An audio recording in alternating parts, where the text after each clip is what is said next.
ჩვენ გვერდება ქალბატონი ნინო ბურჯანაძე, საღამოშტობისა ქალბატონო ნინო.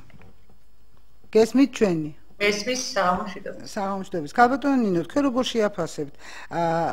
რა ხდება დღეს საქართველოში? ეს ყველაფერი მიდის პოლიტიკური კრიზისისკენ თუ არა? ნინო, ეს ყველაფერი კი არ მიდის პოლიტიკური კრიზისისკენ. პოლიტიკური კრიზისი უკვე არის ქვეყანაში. არის ძალიან მძიმე და ძალიან სერიოზული კრიზისი, როდესაც მმართველი კოალიციიდან გამოდის, ასე ვთქვათ, მმართველი კოალიციის ერთ-ერთი შემადგენელი ნაწილი, მმართველი კოალიცია იშლება და ამით უმრავლესობას კარგავს პარლამენტში, როდესაც თავდაცვის მინისტრი აკეთებს ანტისახელმწიფოებრივ განცხადებას და პირდაპირ პოლიტიკურ შანტაჟზე და სპეკულაციაზე გადადის, ბუნებრივია, რომ ეს არის ქვეყანაში ძალიან სერიოზული პოლიტიკური კრიზისის მაჩვენებელი. როცა კოალიციაში სხვადასხვა ენაზე საუბრობენ, დღეს კოალიციაში დარჩენილი პოლიტიკური ძალებიც, როცა აშკარად ჩანს იმისი ნიშანი, რომ კოალიციაში ახლა მიდის, ასე ვთქვათ, საკუთარი ხმების და საკუთარი რაოდენობის გამოყენება ძალიან ინტენსიურად საკუთარი გავლენის გაზრდისათვის, როდესაც ჩვენ ვისმენთ სრულიად გაუგებარ პრესკონფერენციას პრეზიდენტისას, რომელიც კიდევ ერთხელ ადასტურებს, რომ ქვეყანაში არ არის პრეზიდენტი და არ არსებობს პრეზიდენტი, რა თქმა უნდა, რა გულისხმობთ ქალბატონო ნინო, პრეზიდენტთან შიდელ ბრიფინგს, რომლისგანაც მე მგონი ვერავინ დასკვნა ვერ გამოიტანა. ყოველ შემთხვევაში ნინო ჩემი ინტელექტი არ ეყო იმას, რომ გუშინდელი ბრიფინგის აზრი ან მიზანი გამერგო. თუმცა ეს შეაფასეს როგორც საქმიანი წინადადება, მაგრამ ვერც პარლამენტის თავმჯდომარემ ვერ გაიგო. ნაციონალურმა მოძრაობამ შეაფასა როგორც საქმიანი წინადადება, ვინ კიდე?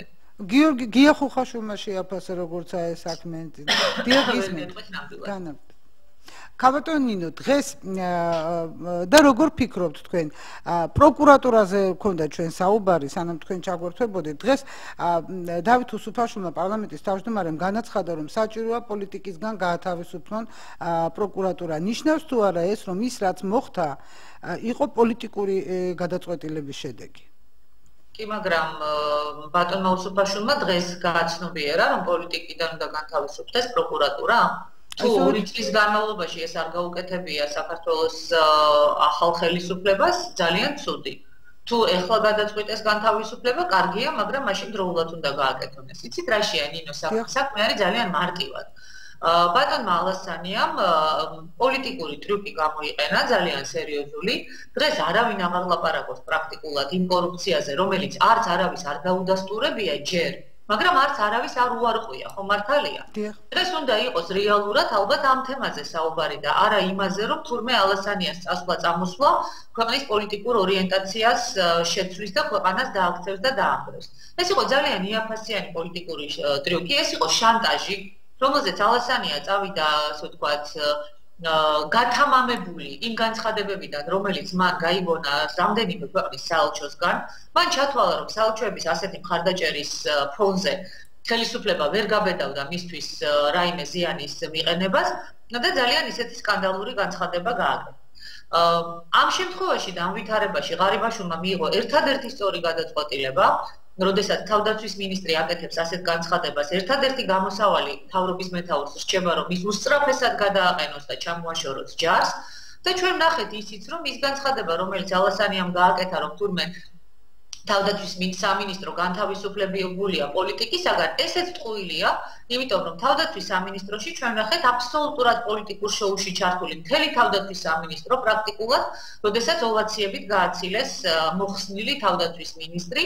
ეს არის აბსოლუტურად მიუღებელი. მე ხარ გამორიცხავ, რომ გულწრფელი იყო ეს ოვაციები, იმიტომ რომ მთელი თავდაცვის სამინისტროში ალასანიას მეგობრები, ახლობლები, ნაცნობები და ასე ვთქვათ პროტეჟეები მუშაობდნენ, შეიძლება გულწრფელი იყო, მაგრამ რაც არ უნდა გულწრფელი ყოფილიყო, თავდაცვის სამინისტროს არ აქვს უფლება თავისი ემოციები გამოხატოს და პრაქტიკულად ღიად დაუპირისპირდეს ქვეყნის პრემიერ-მინისტრს და ქვეყნის მთავრობას. კიდევ კარგი რომ ჯარში მე მგონი არ არის ესე ვთქვათ ესე პოლიტიკა შესული, წინააღმდეგ შემთხვევაში ჩვენ შეიძლება ძალიან სერიოზული და ძიმე პრობლემის წინაშე აღმოჩენილიყავით. საერთოდ იცით მე რა მაწუხებს ნინო?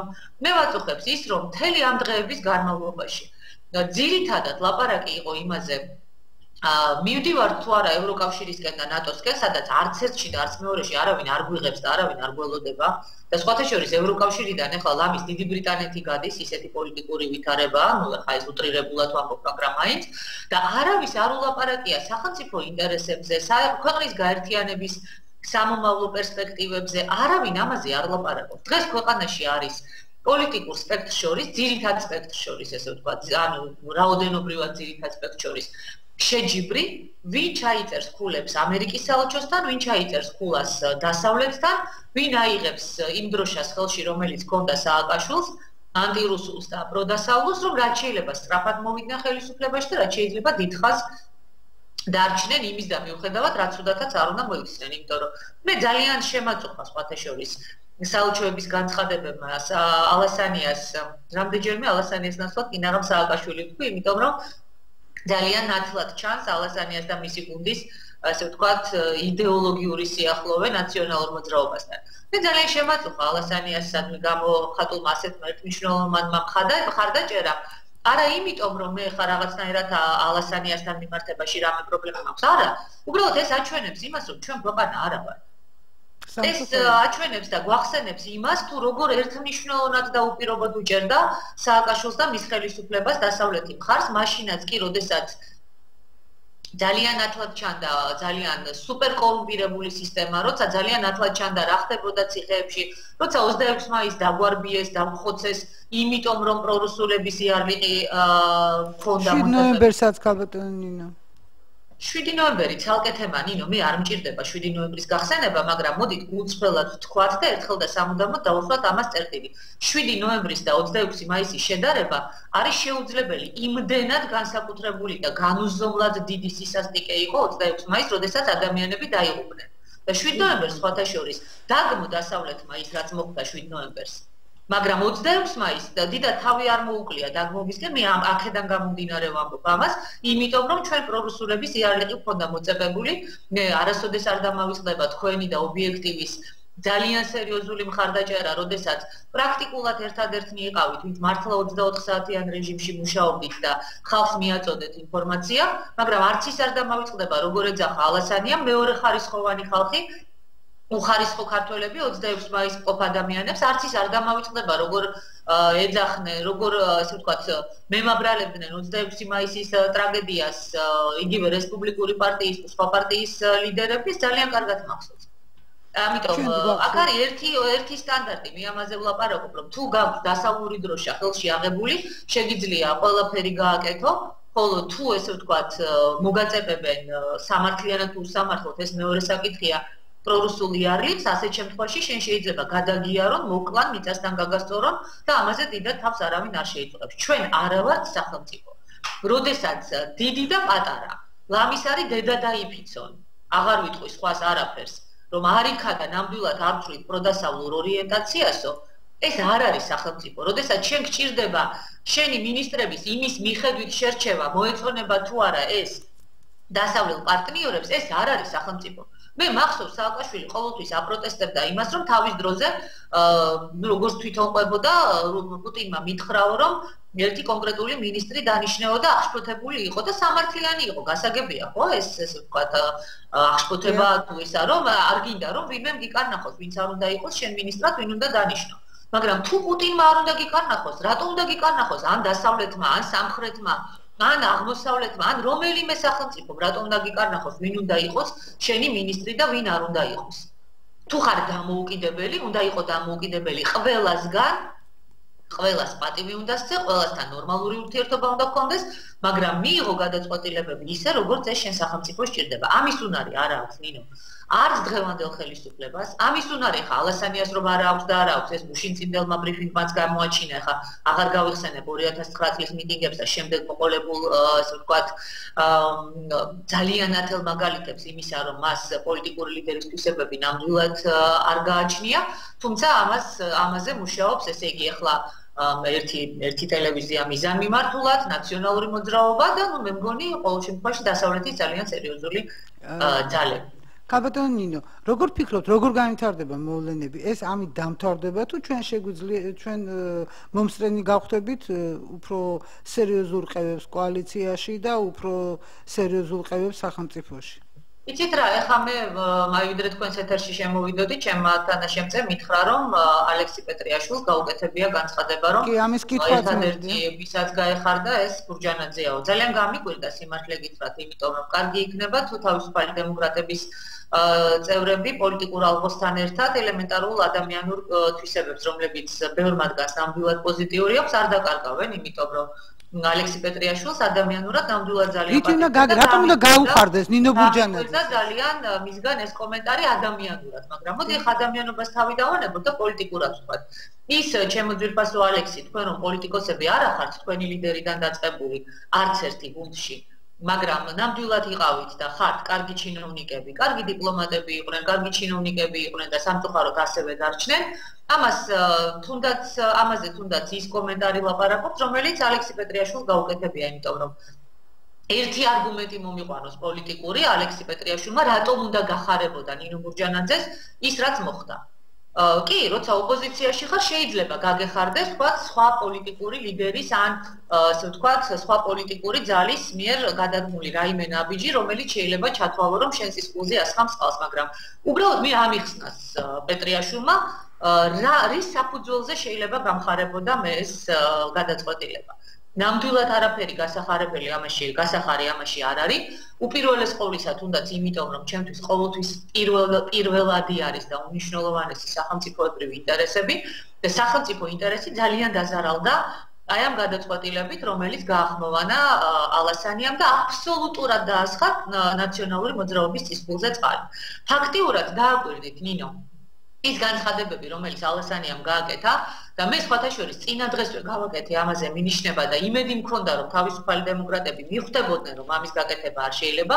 წინა დღესვე ვთქვი, რომ ძალიან გავსმენთ კი ალასანიას განცხადება, რომ მას პროდასავლურობის გამო ებრძვიან და აღუძრეს საქმე ნაციონალური მოძრაობის განცხადებებს და მინდა იმედი ვიქონიო მეთქი, რომ ნაციონალური მოძრაობის განცხადებებს ბოლომდე არ დაემსგავსება მეთქი ქართული ოცნების კოალიციის წევრების განცხადებები მეთქი. სამწუხაროდ უფრო შორს წავიდნენ და ის განცხადებები სწორედ იმიტომ აიტაცა ნაციონალურმა მოძრაობამ, რომ ნაციონალური მოძრაობის დროშაა ეხლა, რომ ქვეყანაში კრიმინალს კი არ ებრძვიან, თქვათ, კორუფციას კი არ ებრძვიან, ნაციონალური მოძრაობის წევრებს იმიტომ კი არ თქვათ, აპატიმრებენ ან ასამართლებენ, რომ დანაშაულებრივი სისტემის ნაწილი იყვნენ, არამედ იმიტომ, რომ ისინი პროდასავლური ორიენტაციის არიან და ამ წისქვილზე დაასხა ძალიან დიდი ნაკადი წყლის სწორედ კაბატონო ნინო, ნინო, ერთ რამეს ვიტყვი, კიდე რამდენად საშიშიაო თქვენ მითხარით. ძალიან საშიშია, იმიტომ რომ მე მგონი თქვენს ეთერშიც ვთქვი და სხვა ეთერებშიც გაიხსენეთ, როდესაც გაზაფხულზე თუ არ ვწდები ნაციონალურმა მოძრაობამ საბურავები დაწვა, მე განცხადება გააკეთა, მე მგონი გაბაშვილმა თუ ბოკერიამ არ მახსოვს რა მნიშვნელობა აქვს, რომ ბიძინა ივანიშვილი და ქართული ოცნება დიდი ნაბიჯებით იმეორებს იანუკოვიჩის გზასო. მე მაშინ ვთქვი, ნაციონალური მოძრაობა არაფერს შემთხვევით არ ამბობს და არ აკეთებს. ნაციონალურ მოძრაობას უნდა მაიდანი გაითამაშოს და გაიმეოროს საქართველოში, პროდასავლურობის დროშა აწიოს და ამ პროდასავლურობის დროშაზე გამოიყვანოს რამდენიმე 1000 კაცი ქუჩაში და მაიდანს არ ჭირდება 100,000 და 9 მილიონი კაცი. ამას 10,000 კაციც ეყოფა ისეთი მობილიზებული, როგორიც ნაციონალურ მოძრაობას ყავს. გამოიყვანენ 15-ში 10,000 ადამიანს? კი, გამოიყვანენ. ალასანიას ამ განცხადების შემდეგ კიდევ უფრო ადვილად გამოიყვანენ. და მე უბრალოდ იმედი მინდა ვიქონიო, რომ ძალიან დიდი ნაწილი ჩვენი მოსახლეობის კარგად გააცნობიერებს. ნახეთ, როგორი ესე ვთქვათ, ტრიუკი გააკეთეს ნინო ნაციონალურ მოძრაობას, რომ ეთქვა, რომ მე ვაწყობ აქციას და მოდით ნაციონალური მოძრაობის მხარდასაჭერად, მისი მართლა მომხრეებიც კი არ მივიდოდნენ ამ აქციაზე, იმიტომ რომ ხა არავის არ მოუნდებოდა ესე ღიად დაფიქსირება. მაგრამ მათ ძალიან ჭკვიანური ნაბიჯი გადადგეს, თქვეს, რომ ეს არ არის პარტიული აქცია, ხა სასაცილოა, მე მგონი პოლიტიკა ეს ძალიან კარგად ესმის, რომ პოლიტიკური აქცია, მაგრამ მათ თქვეს, რომ ეს არის აფხაზეთის და სამაჩაბლოს ანექსიის საწინააღმდეგო აქცია და ვიღაცა შეიძლება მართლა გულწრფელად მივიდეს, ვიღაცა შეიძლება გაბედულად მივიდეს ამ აქციაზე სინამდვილეში ნაციონალური მოძრაობის მომხრე, მაგრამ აიფაროს ეს შირმა, რომ ვითომ ანექსიის გასაპროტესტებლად მიდის, ასე რომ ამავდროულად ნაციონალურ მოძრაობას სერიოზული ადმინისტრაციული რესურსი აქვს ადგილებზეც, პოლიციაშიც, ყველგან მათი ადამიანების უმრავლესობა ისევ დარჩა თანამდებობებზე, აქვს უზარმაზარი ფული და რაც მთავარია, ეს არ უნდა დაუკარგო, მათ იციან მუშაობა. ამიტომ, რა თქმა უნდა, ისინი შეძლებენ ადამიანების მობილიზაციას, ძალიან ცუდი იქნება პირდაპირ ვიტყვი თუ ბევრი ხალხი მოვა, იმიტომ რომ ეს იქნება ნაციონალური მოძრაობის კიდევ ერთი გათეთრება, კიდევ ერთი გაცოცხლება და სულის ჩაბერო, მაგრამ ეს თავიდან ბოლომდე არის ბიძინა ივანიშვილის და ქართული ოცნების. ბიძინა ივანიშვილზე მინდა კითხოთ და საერთოდ ქართული ოცნების თაობაზე. მართალია პეტრიაშვილმა აღნიშნა, რომ თქვენ გაგიხარდებოდ, ვისაც გაუხარდება მხოლოდ ნინო ბურჯანეს და გაერთიანებული დემოკრატები არიან, მაგრამ ქალბატონო ნინო, თქვენ როგორ შეაფასებთ პრეზიდენტის სიტყვებს, რომ არ შეიძლება კულუარებიდან იმართებოდეს სახელმწიფო და მანი გულისხმა ივანიშვილი. როგორ შეაფასებთ იმ ფაქტს, რა თქმა უნდა, ეხლა ჩემი გადაცემის პირველი ნაწილის სტუმრებმა მითხრეს, რომ ამას მნიშვნელობა არ აქვს, მაგრამ ის რომ წასული პოლიტიკიდან პოლიცსაბჭოს სხდომაზე დახვდა ალასანიას. აი ამ ფაქტორი ივანიშვილის თქვენ გამორიცხავთ? ამ სიტუაციაში რას გამორიცხავ, ნინო, არანაირად არ გამორიცხავ და ეხლა ის რომ ბიძინა ივანიშვილი მართავს ქართულ ოცნებას და ხელისუფლებას ეს საიდუმლო არ არის, მაგრამ აქ მეორე მომენტია, არის ამორალურობის პიკი, როდესაც ბიძინა ივანიშვილს მარგველაშვილი საყვედურობს კულუარებიდან მართვას, ის ნორმალური იყო ბიძინა ივანიშვილს საბავშვო ბაღის მოსწავლესავით რო დაყავდა ხელჩაკიდებული მარგველაშვილი, რომლის გვარიც არ იცოდა საქართველოს 80%-მა და ხალხს აშანტაჟებდა თუ ამას არ აირჩევთ, არ დაგეხმარებით და მე მომეცით ხმაო, მაშინ არ გაუპროტესტებია მარგველაშვილს ეს. მაშინ მარგველაშვილს გაეპროტესტებია ეს, რომ არა ბატონო ბიძინა, მე მარტო ჩავატარებ საარჩევნო კამპანიას, მარტო მოვიპოვებ ამ ხმებს, დავჯდები ერთ დებატებში მაინც ბურჯანაძესთან და სხვა კანდიდატებთან, ხო თავიდან ბოლომდე ბიძინა ივანიშვილის ხარჯზე მოვიდა, ახლა მე ამ შემთხვევაში მარტო მატერიალურ ხარჯს არ გულისხმობ, 65 მილიონი 3 დღით ადრე დახარჯა ბიძინა ივანიშვილმა, არასკევს დახარჯა ყვირას რომ არჩევნები იყო მარგველაშვილის ხელისუფლებაში მოსაყვანად. ეს რატო არ გააპროტესტა მარგველაშვილმა?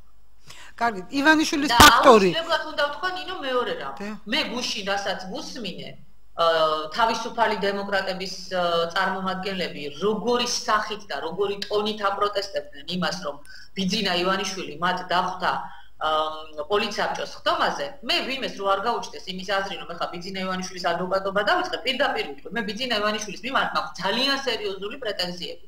პოლიტიკური, ადამიანური და პიროვნული, მე მასთან არაფერი არ მაქვს საპრეტენზიო. იმიტომ რომ ჩვენ არ გქონია არასოდეს არც მეგობრული და არც არანაირი ურთიერთობა და შესაბამისად პრეტენზიაც ვერ მექნება, მაგრამ პოლიტიკურად მე ბიძინა ივანიშვილს ვადანაშაულებ იმაში, რომ მან შეკრიბა, ესე ვთქვათ, უკვე ჩაძირული 6-იანის შემადგენლობა თავისუფალი დემოკრატების ჩათვლით, ისინი იყვნენ ჩაძირულები და ბიძინა ივანიშვილმა სული შთაბერა, მათ გააცოცხლა და მოიყვანა პოლიტიკაში და დღეს საქართველოს პოლიტიკა არის დამოკიდებული იმ პოლიტიკურ ძალებზე, რომელთაც 3 და 4%-იანი ბარიერი არ გადაულახიათ არასოდეს, ყოველთვის ამოფარებული იყვნენ ვინმეს, ესე ვთქვათ, ზურგს ყველა არჩევნებზე და მე ერთ-ერთი პირველი გარბოდნენ ხოლმე იმ კოალიციიდან. ბიძინა ივანიშვილმა დღეს საქართველოს პარლამენტში ძალაუფლება მისცა იმ ადამიანებს, ვისაც საქართველოში არ მიუცია მოსახლეობას ვისთვისაც ხმა. ბიძინა ივანიშვილმა დაუშვა ის კოჰაბიტაცია, ნინო, რომელმაც ნაციონალური მოძრაობა გააცოცხლა. ბიძინა ივანიშვილს რომ გამოეძიებია 2008 წლის მოვლენები, ნაციონალური მოძრაობა ვერ გაბედავდა 15 ნოემბერს აქციის დანიშვნას, რომ გამოეძიებია გნებავთ 7 ნოემბერი და 26 მაისი ისე როგორც საჭიროა, ნაციონალური მოძრაობა წელს ვერ წარმოიდგამდა. მაგრამ ეს მე შემიძლია ვთქვა ნინო ბურჯანაძეს და შეუძლია თქვა ჩემმა თანაპარტიელებმა, იმ პოლიტპატიმრებმა, რომლებიც ციხიდან კი გამოუშვეს, მაგრამ ისე რამ გარდაიცვალა რამდენიმე მათგანი, რომ ელემენტარულად ის ფურცელი არ აღირსეს ხელში, რომ უდანაშაულოდ ისხდნენ ციხეში სამსახურზე და ელემენტარულ პატივისცემაზე ლაპარაკი ზედმეტია, მორალურ პატივისცემას გულისხმობ. მე არავის არ თხოვს.